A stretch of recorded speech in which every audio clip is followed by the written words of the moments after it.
Whenever. Can y'all hear me okay? It's kind of...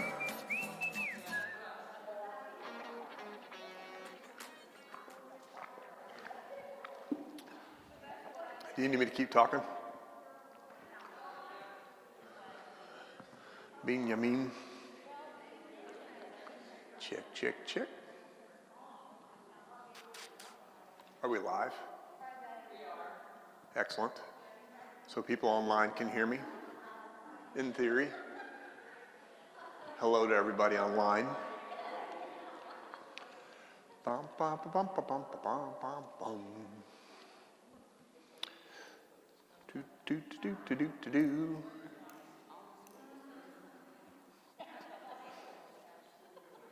Check, check, check, check. It's kind of nasty out there. 58, but it sure feels cooler than that. Dreary is the right word.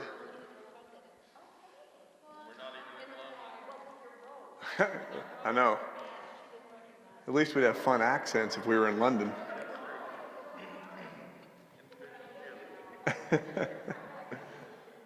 All right. Ben, are you going to keep playing with that audio, or you think it's okay? Okay. All right, everybody, how's it going? Good to see you, good to see you. So right after church today, I bolted because my youngest was in the championship game for his Little League team. So since we moved to Plano, he's played 4 seasons, and the first season was soccer. They finished second. They lost by 1 goal to the winning team. Second season was basketball, which is his favorite sport. They won that championship. He was the point guard. And then spring got cut short, of course. Soccer had already started, and they were undefeated. But baseball had not yet started when PSA reopened in... Can y'all hear me okay? It sounds echoey. Okay. When PSA opened in June, we went ahead and let him play, and they got to the championship game. Came up just short, but they got to the tournament, the championship game, and then today was the next one. So I changed, and I had my suit, and I was like, people were driving up for communion, and I was running out the door. But anyway, so I went from the game back to here because Max had youth choir, and so I have not yet watched the Cowboys. I have seen enough on social media to think that it didn't go well, but just don't tell me the score. I'm not expecting that it's going to go well, but, you know, loyalty, I got to watch it tonight. Or at least fast forward through it tonight. So, okay, today, a few announcements. Today's Celebration Sunday in the church, and I'll tell you what, if you were at was anybody at the 11 o'clock service? So, when we watched the stewardship video, I got like, I was a little emotional in between the anthem, which was amazing, by the way. And you know, the soloist is our new director of children's and youth choirs. He's phenomenal. But in between that and the offertory, gosh, it just hit me. You know, it comes in waves, like grief comes in waves, and I know all of us are battling it, like just the fact that it stinks, that nothing's normal right now. And, you know, we all take the long view, especially as Christians, we take the super long view, so this too shall pass, I know, but gosh, it just stinks that we can't hear that shine on me, you know, in our sanctuary and process forward. But, you know, so far so good on the stewardship campaign. We'll keep you posted on that. So that was today. Halloween is coming up. We got a big event on campus on Halloween that we're doing socially distanced and masked and outside to try to have some semblance of normality for Halloween. And then next week is All Saints, and I love All Saints in the life of the church. It's actually, this is one of those years where it's actually All Saints Day is a Sunday. It's not just All Saints Sunday, it's actually All Saints Day. So that will be good. So, excuse me. We're doing Proverbs today. Excuse me. That's not COVID. Something went down the wrong pipe. right? You feel bad, like you feel like you have to stipulate that, like I'm not sick, I promise I'm not sick. Okay, so before we get into Proverbs, any lingering questions, anything you wanted to talk about before we talk about Proverbs? Proverbs is not easy to sit down and read if you've tried it. Like you really have to kind of consume a few verses at a time. That's really how it was intended to be read. But, okay. Well, then let's get into this. I think I've got a slide, Ben, don't I?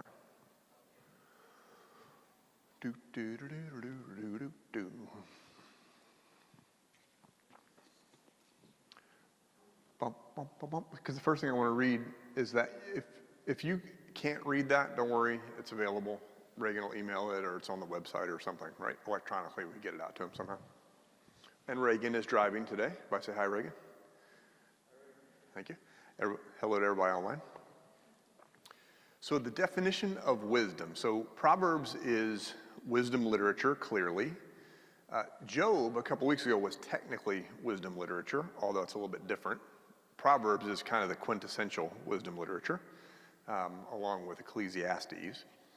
But I've got a book on Old Testament wisdom that is really good by a theologian named James Crenshaw, and he defines wisdom this way.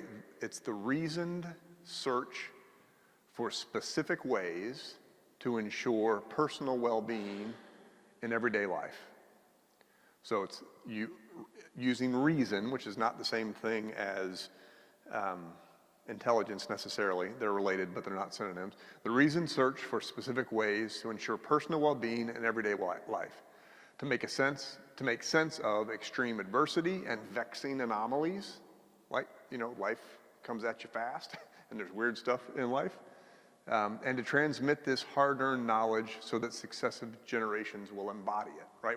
We try to hand on to our kids and our grandkids the things that we've learned in life. And the wisdom tradition in Scripture is a wonderful literary example of trying to hand on to our kids wisdom about how to live. The goal of wisdom literature is the formation of character. Okay, it's a very specific character formation work in wisdom literature. The way my Old Testament introduction to the Old Testament book was by a guy named Lawrence Boat, and he says the goal of wisdom literature is to master life. So it's a similar concept. So character formation, the mastering of life. You often hear it said, I wish I knew then what I know now, right? I mean, some wisdom we just have to learn the hard way. Some of that's about getting over immaturity. Some of it is about like kind of our passions mellowing the older we get. But wisdom is an attempt to codify that and hand it on to the next generation. Wisdom literature includes all kinds of stuff. If you've ever sat down and read Proverbs, or if you kind of consume Proverbs over a long period of time, you know that some of the advice is quite secular. Some of it is pretty materialistic. Some of it is, all of it is intended to be pragmatic. And the wisdom tradition in general is an interesting point. It emphasized knowledge of God through creation and human nature. So kind of the natural order of things. Wisdom is about the natural order of things. It's not necessarily specific to the law of Moses, although, as we'll talk about in later editorial remarks in the book of Proverbs, there is an increased emphasis on the law, but that's based on after the exile. We'll talk about all that. But in general, this tradition was about kind of the way God is revealed in the natural world. Like anyone, you don't have to be a Christian or a Jew to learn the wisdom of God through Proverbs. It's very practical advice. And the beginning place, this is the first theme here, the beginning of wisdom is the fear of the Lord. Now, fear, we probably should unpack that. It's not like Halloween fear, right? We don't have to be afraid of God. Fear in this sense means reverence, awe, worship, respect, that kind of thing. In the same way, we fear grandparents and parents, hopefully not in the they're going to hit me way, but in the wow, they know a lot more than I do way. Does that make sense? It wears off when you become a teenager, sadly, and then you learn it back again when you're an adult. In the Talmud, there is this charming legend. The wisdom tradition in general is attributed to Solomon, just like the Psalms in general are attributed to David. Solomon was renowned for his wisdom, which is kind of ironic because we've read 1st and 2nd Kings, where he kind of blew it, right? I mean, for as wise as Solomon was, he made some pretty big mistakes that ended up causing the division of the kingdom. But be that as it may, he's famously credited with that thing about splitting the baby in two to discern the real mother. That story from that we read last year. But the Talmud says that Solomon wrote the Song of Songs, which we'll cover here in a few weeks, in his, quote, lusty youth, like the passions of young adulthood or teenagerhood, that he wrote Proverbs as a middle-aged person who'd kind of mellowed and learned enough to write some things down, and then he wrote Ecclesiastes as an old man looking back on his life.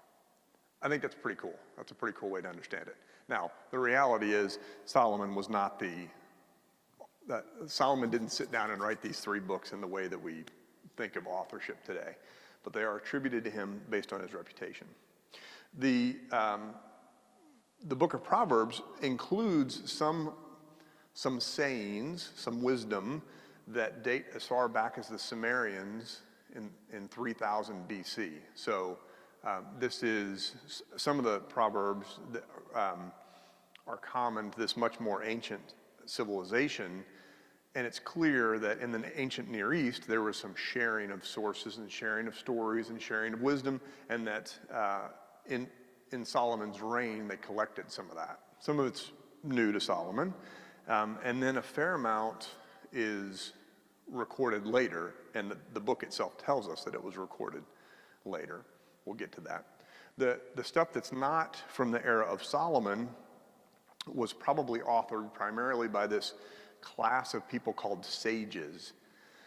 So the sages were intellectual elites who served as counselors and teachers, and we can think of it as like bureaucrats in the imperial court in the era of the divided kingdom. So this became a thing, like prophets were an official role, had a particular kind of role. Sages had a particular role as well, and as the name would imply, sages, there's a very close connection to the wisdom tradition. The book as we receive it, this is the last bullet under background. So it includes later editions for sure, and the book in its current form was probably not finished until after the exile. So if you think of like the 10th century BC would be the 900s, right? Then the exile is in 586 and extends until 536. So we're talking about after 536. So this is a period of several centuries during which this wisdom was collected, and it didn't reach its final form until centuries after Solomon. There's not really a whole lot of detectable organization in Proverbs. If you've ever read it, you know that. I mean, there are some headings and there are some general collections, but there's not like a thematic arc with one major exception that we'll talk about. And what's interesting is when you read this book, it's helpful to understand something about Hebrew parallelism, which is a literary style, literary device in Hebrew. I didn't even go home today, so I didn't take my contacts out. So my contacts in. I want to read just to explain what parallelism is. So all of these sayings do conform to the literary device called parallelism, and there's several types. So in parallelism, in Hebrew now, a poetic verse consists of 2, sometimes 3 lines, the second of which in some way restates the thought of the first. So in synonymous parallelism, the second line agrees with the first, and you get that a lot. When in Hebrew, when they do this thing with numbers, sometimes we get confused by that because we're a postmodern, like we're post-enlightenment, so we assume that numbers mean numbers when really they mean like emphasis. So that's synonymous parallelism. In antithetic parallelism, the relationship is one of contrast between the 2 lines, and we'll read all these styles. And in formal or synthetic parallelism, the second line advances the thought of the first in some way, but does not directly agree or disagree. So once you get into the rhythm of reading the Proverbs, you pick up on this, but it's not really the way we typically communicate, so it's just a kind of a feature of Hebrew writing. Shows up a lot in the Psalms too, shows up also in the prophets, where they seem to repeat themselves a lot. Now what's interesting about this, the whole wisdom tradition, so wisdom, the Greek translation of the word wisdom from the Hebrew is Sophia. Sophia is, as we'll read, a personified concept in Hebrew, where woman wisdom is a kind of a stock figure in Hebrew thought. And we'll read that wisdom was the first creation of God, and that wisdom helped create everything that is. So, and that's why you can look at kind of the natural order of things and human nature and discern the wisdom of God and how God wants us to act in the world. Christ picks up on this. And so, there's a lot of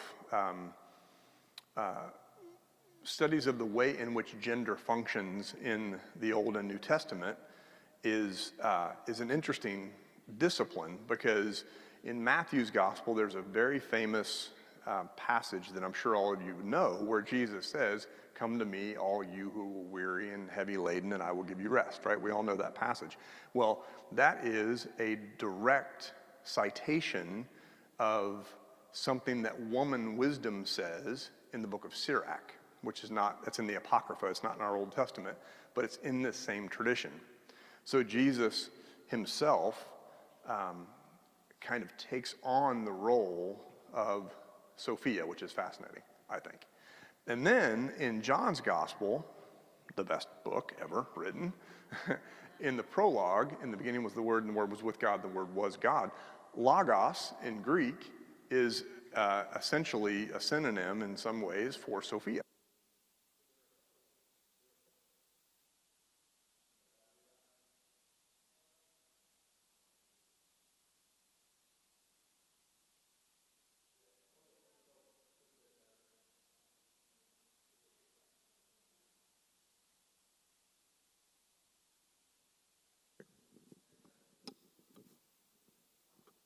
Check.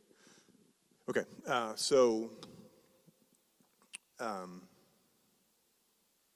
was I? I mean, the Logos and the come to me. There's this direct connection between the work of Christ, the person of Christ, and the concept of Sophia, which is I think really cool. So the outline of the book, the first 9 chapters are kind of a prologue. That's where we're going to spend our time today for the most part. We're not going to read all of it because 2 entire chapters are why you shouldn't commit adultery, and I think we probably don't need to cover that. Like, that seems self-evident to me.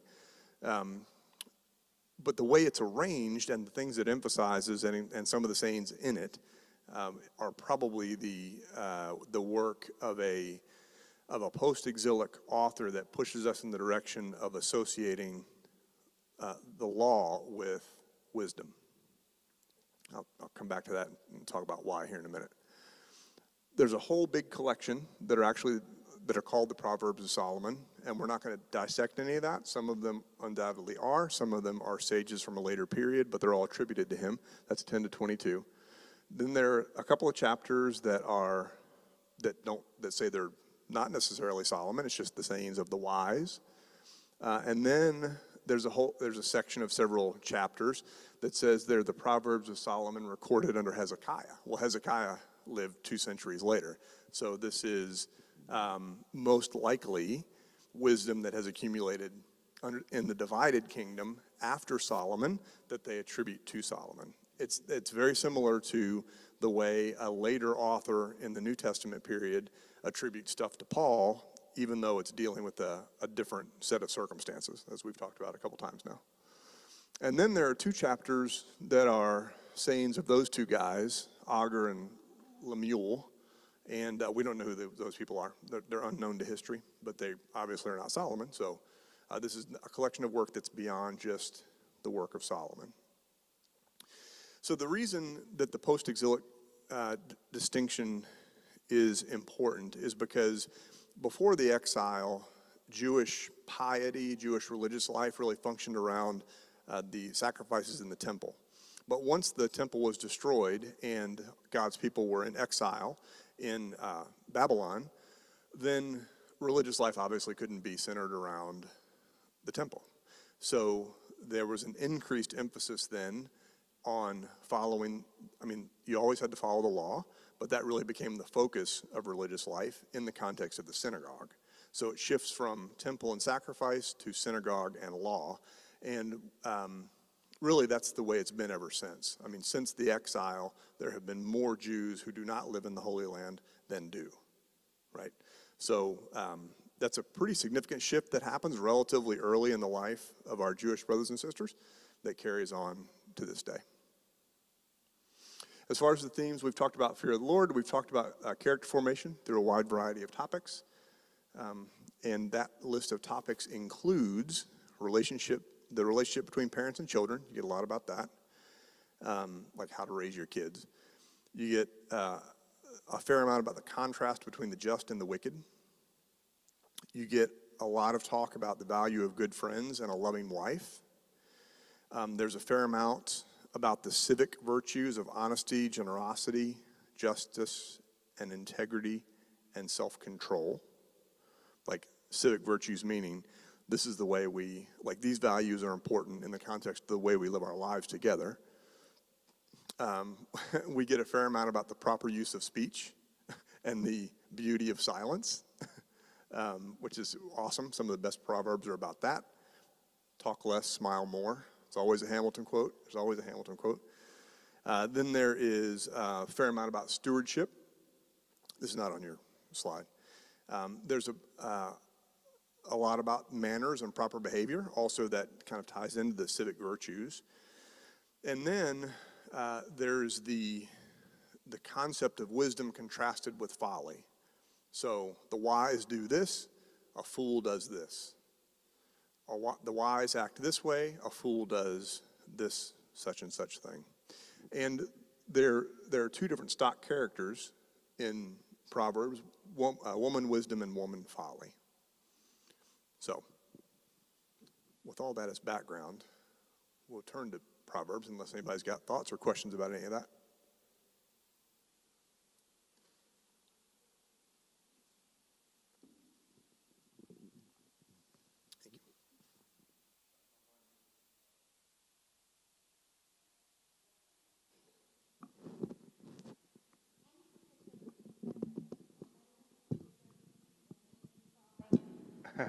So any particular reason it's woman wisdom and woman folly?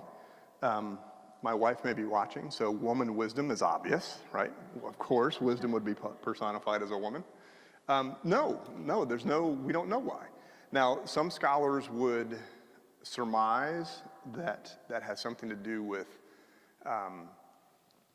Now, this is only, I'm not saying this is the case, I'm saying this is what some scholars say, that it is kind of an echo of goddess worship in the ancient world, that some scholars would argue this about the role of Mary, by the way, in the New Testament as well, that there needs to be a balance between male and female divinity, and that wisdom then is a way to emphasize the role of the woman.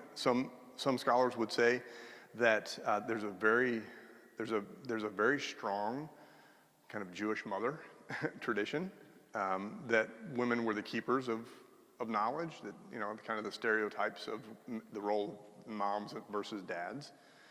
But it's fascinating that it's there. And I think it's super fascinating that our very male Savior still identifies himself with this very female characteristic of his own tradition, which, you know, to me serves to emphasize the role of women and kind of mute, at least in theory, some of the inherent misogyny in the religion.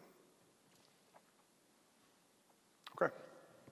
Whitney is watching. She just wanted to chime in. So. Yes. Okay. Good. See, well, the wise one in my house is the woman. We all knew that, Chris. So. We all knew that. That's right. Especially if you know both of us very well. Okay. Chapter 1, the Proverbs of Solomon and David, king of Israel. Or Solomon, son of David, king of Israel. Put these readers on. For learning about wisdom and instruction, for understanding words of insight, for gaining instruction in wise dealing, righteousness, justice, and equity, to teach shrewdness to the simple. Shrewdness, by the way, that's what the serpent is in Genesis 1, or Genesis 2, rather. Genesis 3, the fall, the story of the fall. The serpent was more, that's the exact same word, more shrewd or wise is the way we usually translate it, than other creatures in the garden. So we're teaching shrewdness. Wisdom is a way to teach it. It's just interesting. So I'll read that again. Verse 4, to teach shrewdness to the simple, knowledge and prudence to the young. Let the wise also gain in learning, and the discerning acquire skill to understand a proverb and a figure, the words of the wise and their riddles. The fear of the Lord is the beginning of knowledge. Fools despise wisdom and instruction. It's pretty straightforward, right? I think we would all agree with that. Hear, my child, your father's instruction, and do not reject your mother's teaching, for they are a fair garland for your head and pendants for your neck. My child, if sinners entice you, do not consent. If they say, come with us, let us lie in wait for blood. Let us wantonly ambush the innocent. Like Sheol, let us swallow them alive, and whole, like those who go down to the pit. We shall find all kinds of costly things. We shall fill our houses with booty. Throw in your lot among us. We will all have one purse. If somebody tells you that, my child, do not walk in their way. Keep your foot from their paths. For their feet run to evil, and they hurry to shed blood. For in vain is the net baited while the bird is looking on.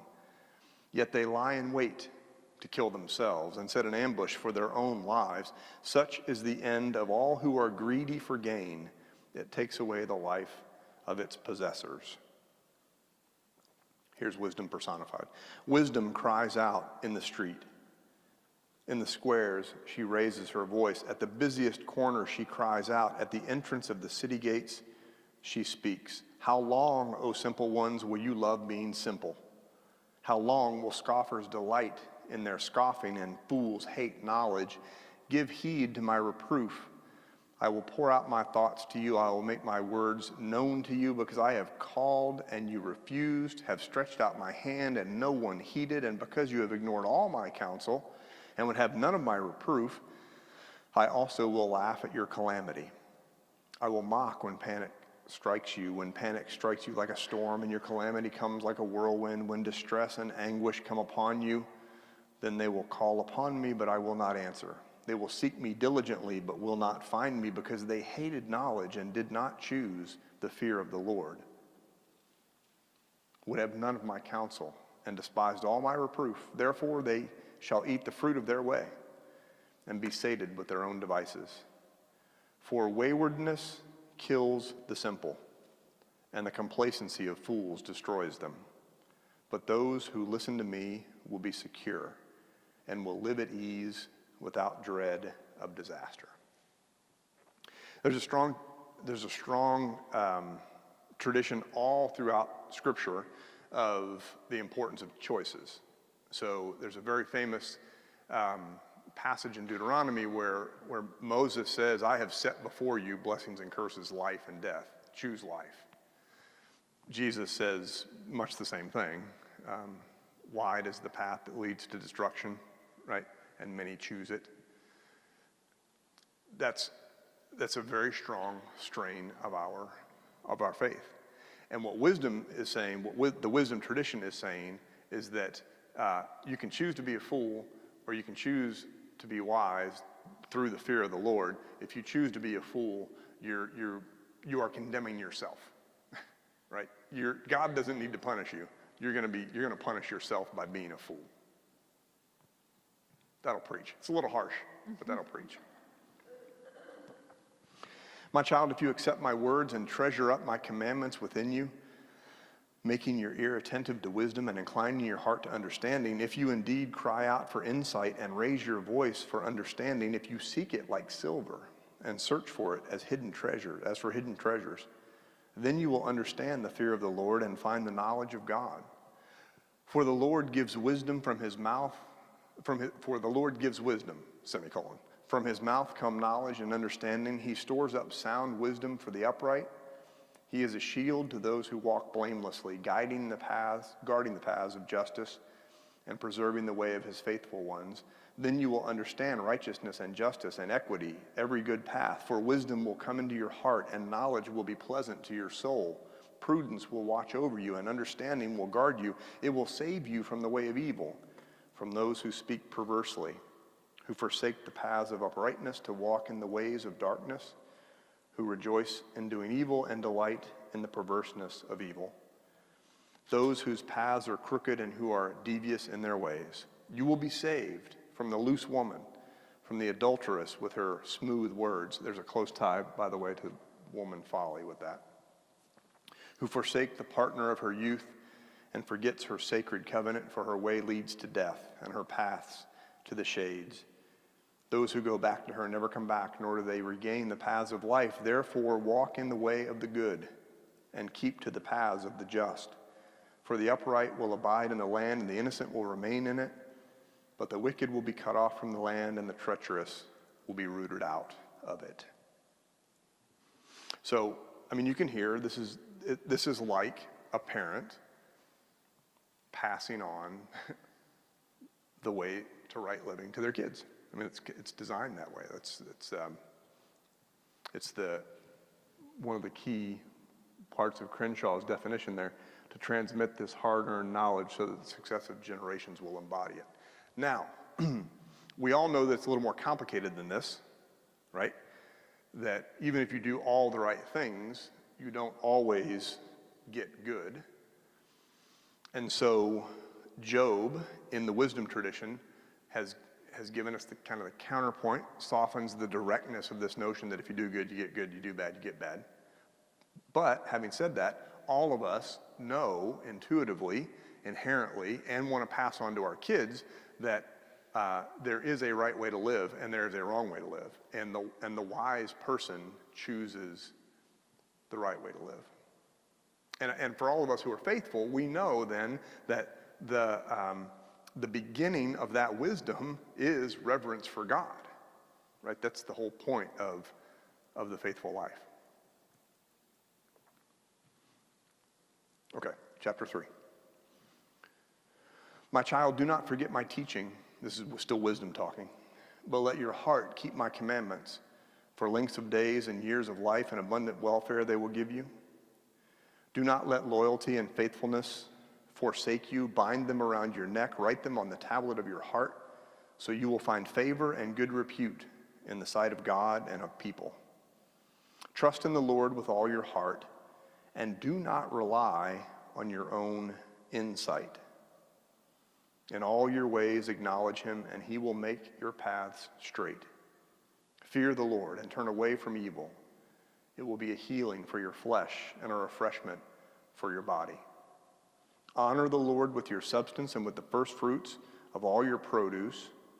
Then your barns will be filled with plenty, and your vats will be bursting with wine. There's a stewardship/tithing shout out during stewardship season. My child, do not despise the Lord's discipline or be weary of his reproof, for the Lord reproves the one he loves, as a father the son in whom he delights. Happy are those who find wisdom and those who get understanding, for her income is better than silver and her revenue better than gold. She is more precious than jewels, and nothing you desire can compare with her. Long life is in her right hand. In her left hand are riches and honor. Her ways are ways of pleasantness, and all her paths are peace. She is a tree of life to those who lay hold of her. Those who hold her fast are called happy. The Lord, by wisdom, founded the earth. By understanding, he established the heavens. By his knowledge, the deeps broke open, and the clouds dropped down the dew. My child, do not let these escape from your sight. Keep sound wisdom and prudence, and they will be life for your soul and adornment for your neck. And then you will walk on your way securely, and your foot will not stumble. If you sit down, you will not be afraid. When you lie down, your sleep will be sweet. Do not be afraid of sudden panic or of the storm that strikes the wicked, for the Lord will be your confidence, and he will keep your foot from being caught. Do not withhold good from those to whom it is due, when it is in your power to do it. Do not say to your neighbor, "Go and come again, tomorrow I will give it," when you have it with you. Do not plan harm against your neighbor who lives trustingly beside you. Do not quarrel with anyone without cause when no harm has been done to you. Do not envy the violent, and do not choose any of their ways, for the perverse are an abomination to the Lord, but the upright are in his confidence. The Lord's curse is on the house of the wicked, but he blesses the abode of the righteous. Toward the scorners he is scornful, but to the humble he shows favor. The wise will inherit honor, but stubborn fools disgrace. Now it's going to go on this way for 30 chapters. And it's this, we're going to read a couple more chapters, but it's going to repeat this theme.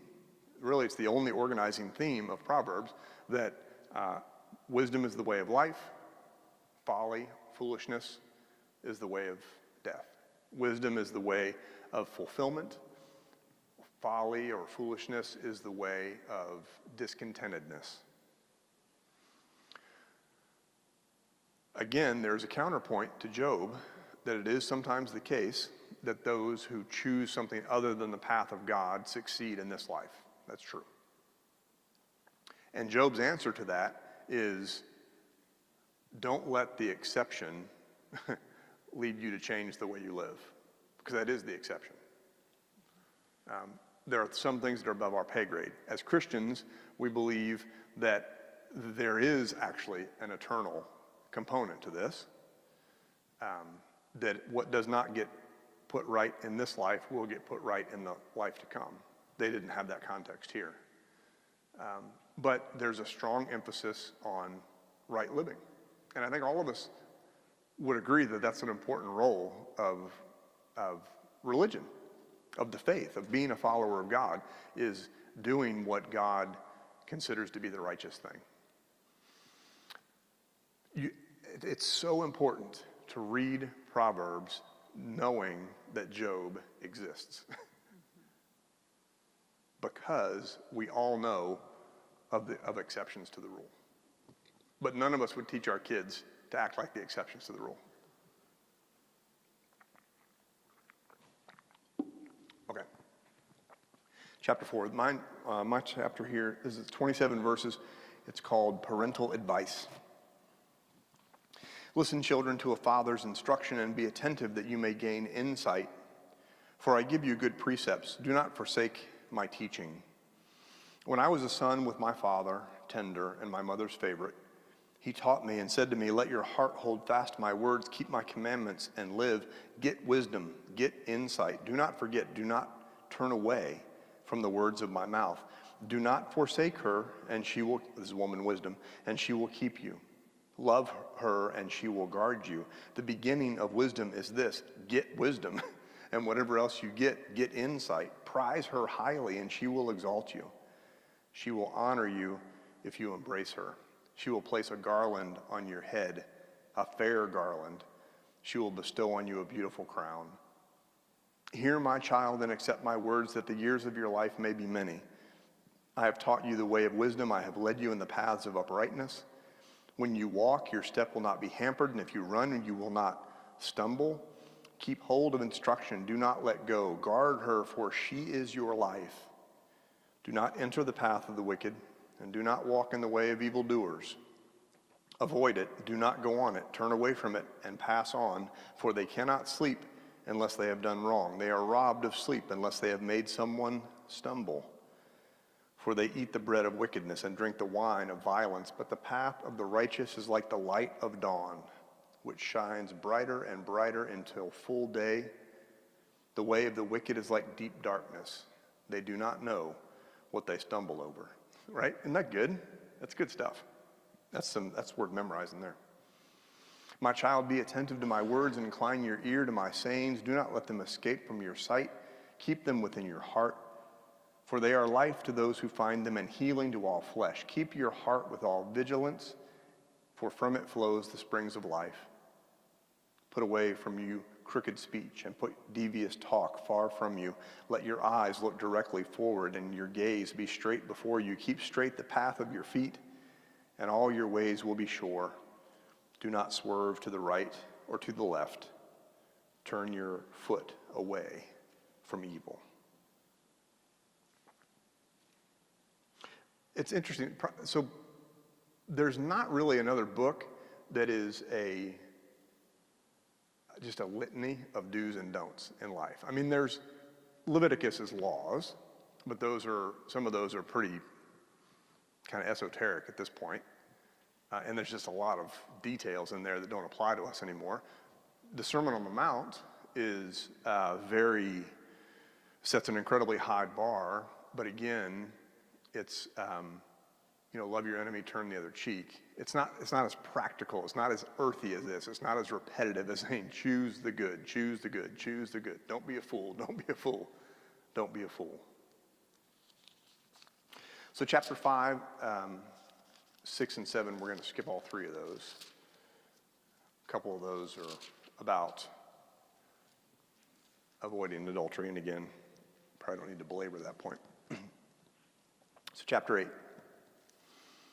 Does not wisdom call, and does not understanding raise her voice?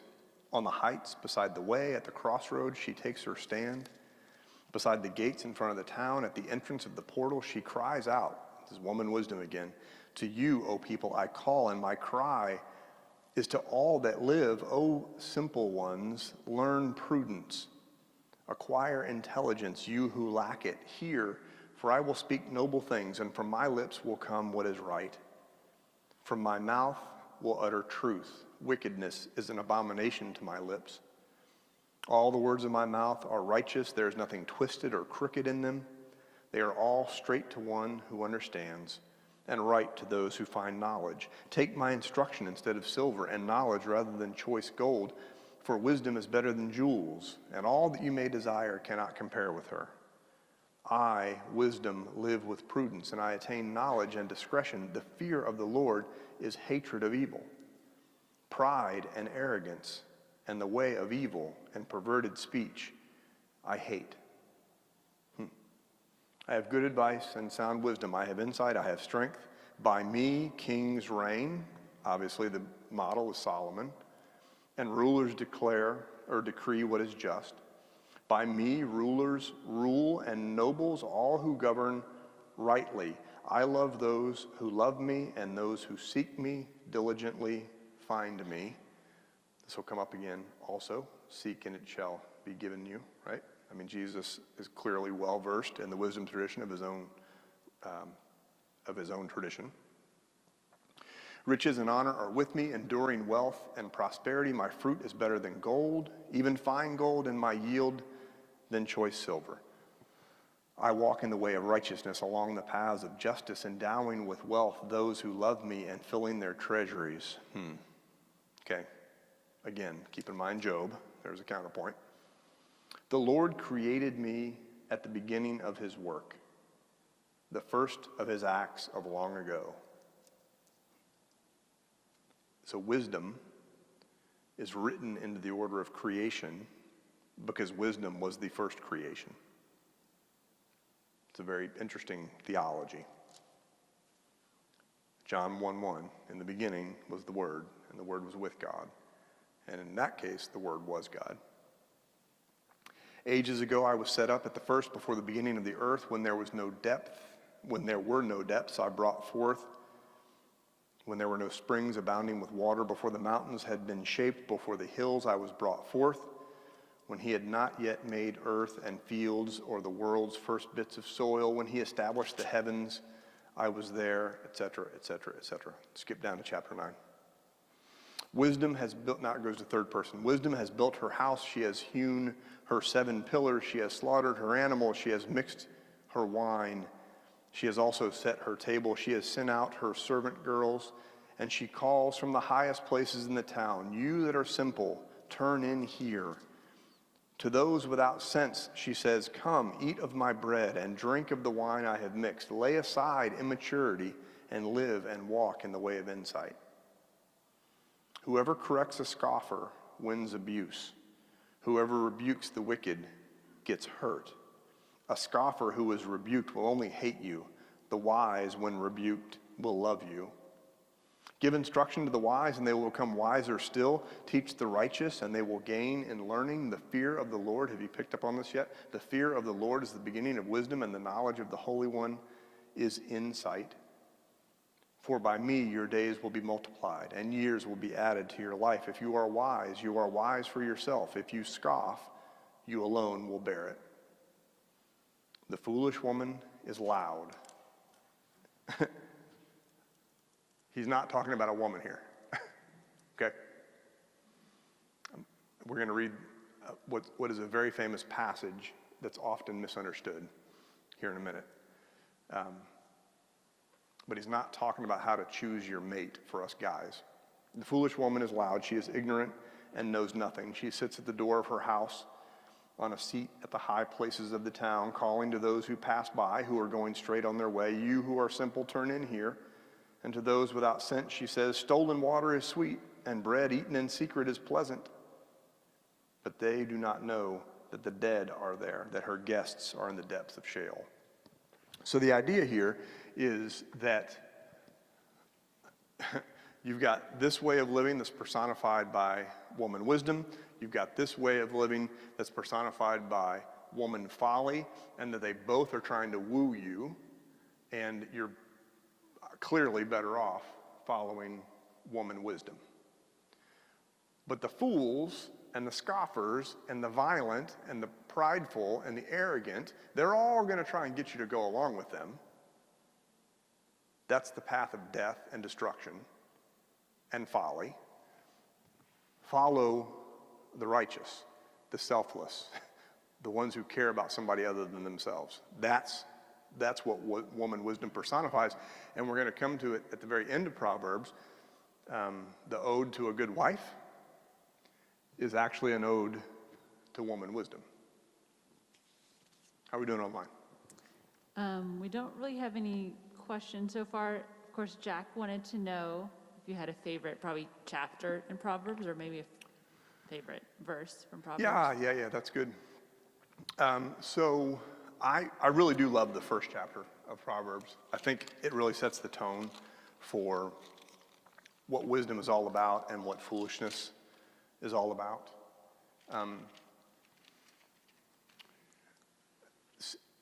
This whole concept of the fear of the Lord is really such a central concept in the life of our faith, and it's something that we,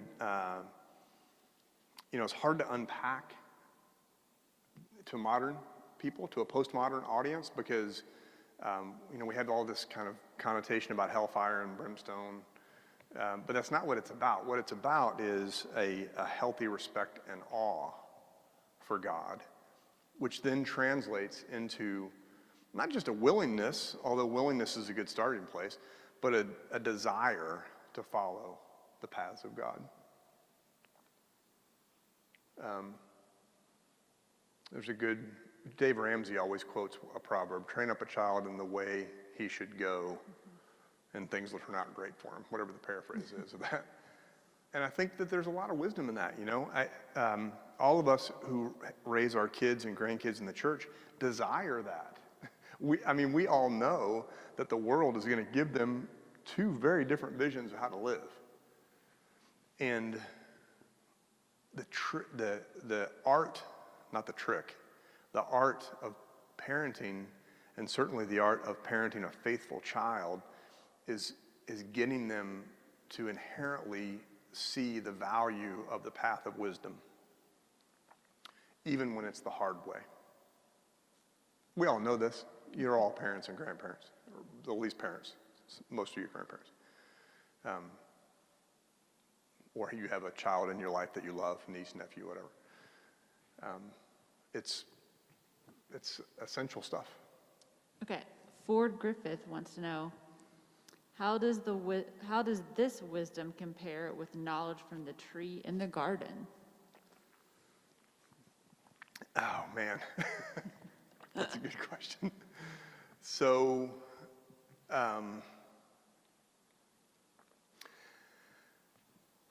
man, that would take a whole Bible study. But the tree of the knowledge of good and evil, that's the one we're not supposed to eat from, right? Mm-hmm. I feel like one way to think about it, so biblical interpretation in the postmodern era, so in our era, means that, or the starting place is that you interpret those texts on their own merit, and then you reinterpret it for your own context, right? So we have to understand what the author of Genesis, in this case, was trying to say to the people who would be reading it. That was a lesson about trying not to make yourself like God. Because for Adam and Eve, or for the man and the woman in the garden, if what God knew was that if they had this knowledge, they would become like gods, and that God was trying to avoid that, because having the knowledge of good and evil is a complicated thing. Then you know your own shortcomings, and you could choose evil. Like, there's all these ramifications of knowing good and evil. So once the cat's out of the bag, then our task becomes to choose good and to pursue the knowledge of good. And what the whole history of the Old Testament is about, from a Christian perspective, is about God's attempts to get God's people to choose the path of God, to choose righteousness, to choose wisdom, in the case of wisdom tradition. And from a Christian perspective, the Old Testament is about how people can't do that over and over and over again. There's not a king that can lead them in that way. There's not a prophet that can chastise them into that way. There's not a law that's perfect enough that they would always choose the law. And so when we get to the New Testament, what we believe is that Christ himself is wisdom, right? That's an important part of Christ's person, and Christ's work is to empower us then to do what we could not do throughout the history of the Old Testament.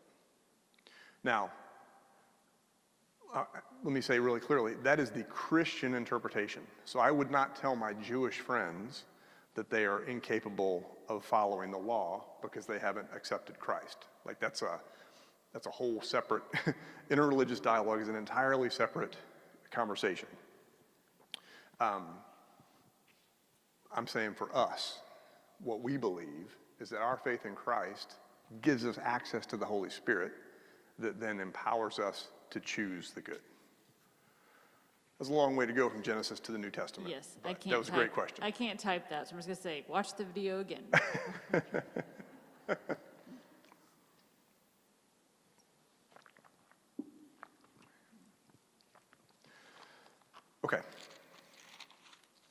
Let's jump to 31.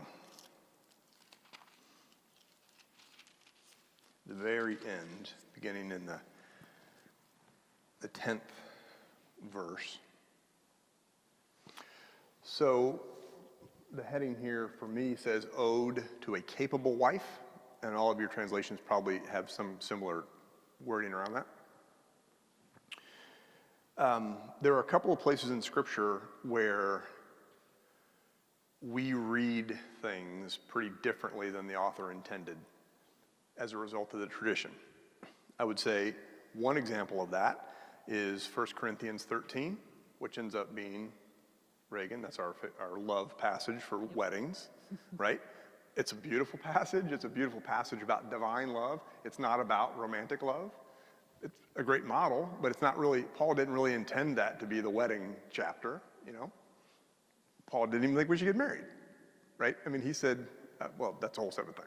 So that would be one example where, I mean, it's okay to read it that way, but that's not what the original author intended.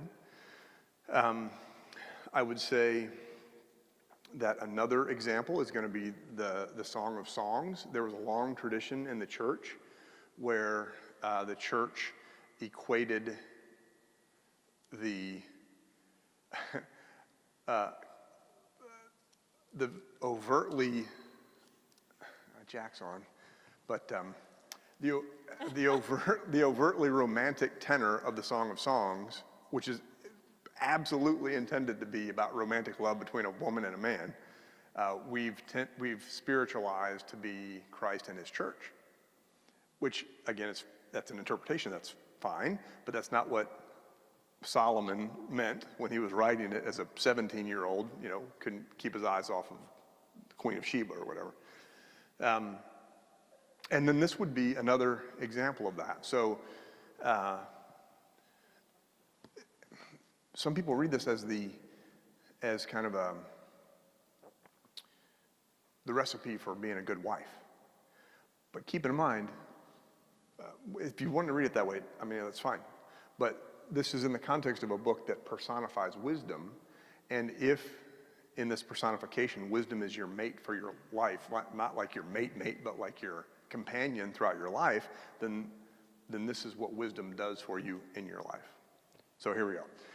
A capable wife who can find, there you go, there's the point of the starting point of our misunderstanding of this passage. A capable wife who can find, she is far more precious than jewels. The heart of her husband trusts in her, and he will have no lack of gain. So keep in mind, this is woman wisdom we're talking about. So if this has been your companion your entire life, if you trust in wisdom, you will have no lack of gain. If you trust in wisdom, wisdom is far more precious than jewels. She does him good and not harm all the days of her life. She seeks wool and flax and works with willing hands. She is like the ships of the merchant. She brings her food from far away. She rises while it is still night and provides food for her household and tasks for her servant girls. She considers a field and buys it. With the fruit of her hand, she plants a vineyard.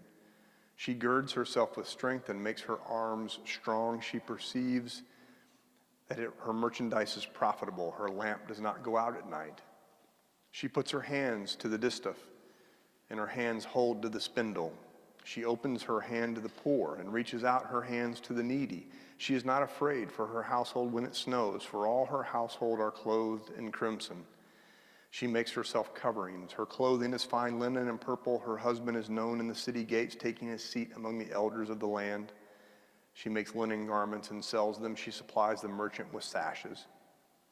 Strength and dignity are her clothing, and she laughs at the time to come. She opens her mouth with wisdom, and the teaching of kindness is on her tongue. She looks well to the ways of her household and does not eat the bread of idleness. Her children rise up and call her happy, her husband too, and he praises her. Many women have done excellently, but you surpass them all. Charm is deceitful, and beauty is vain, but a woman who fears the Lord is to be praised. Give her a share in the fruit of her hands, and let her works praise her in the city gates. It's really a beautiful coda, a beautiful ending to this 31 chapter exhortation for us to choose woman wisdom over woman folly.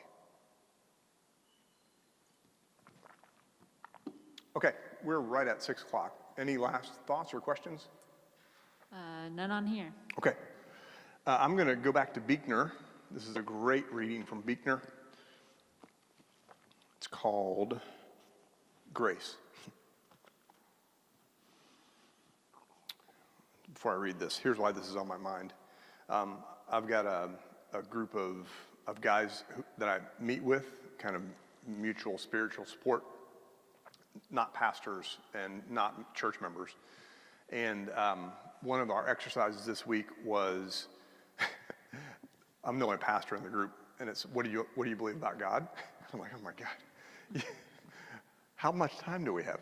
So I just distilled it down to grace. I mean, for Methodists, it starts with grace. Grace is in the middle and sustains us. Grace is there at the end, and grace is there after we died.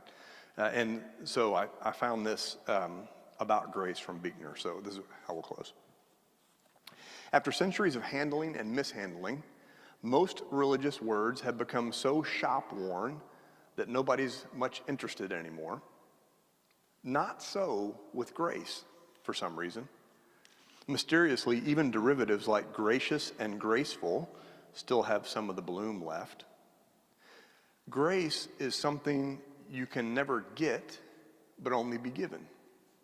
There's no way to earn it or deserve it or bring it about any more than you can deserve the taste of raspberries and cream or earn good looks or bring about your own birth. A good sleep is grace, and so are good dreams. Most tears are grace. The smell of rain is grace. Somebody loving you is grace. Loving somebody is grace. Have you ever tried to love somebody? A crucial eccentricity of the Christian faith is the assertion that people are saved by grace. There's nothing you have to do. There's nothing you have to do. There's nothing you have to do. The grace of God means something like, here is your life. You might never have been, but you are, because the party would not have been complete without you. Here is the world. Beautiful and terrible things will happen. Right? We all know that. Don't be afraid. I am with you. Nothing can ever separate us. It's for you that I created the universe. I love you. There's only one catch. Like any other gift, the gift of grace can be yours only if you'll reach out and take it. Maybe being able to reach out and take it is a gift too. Amen. All right, I think we're on to James next week. Does that sound right? Which is also wisdom literature. So that'll be fun. All right, thanks y'all. God bless you.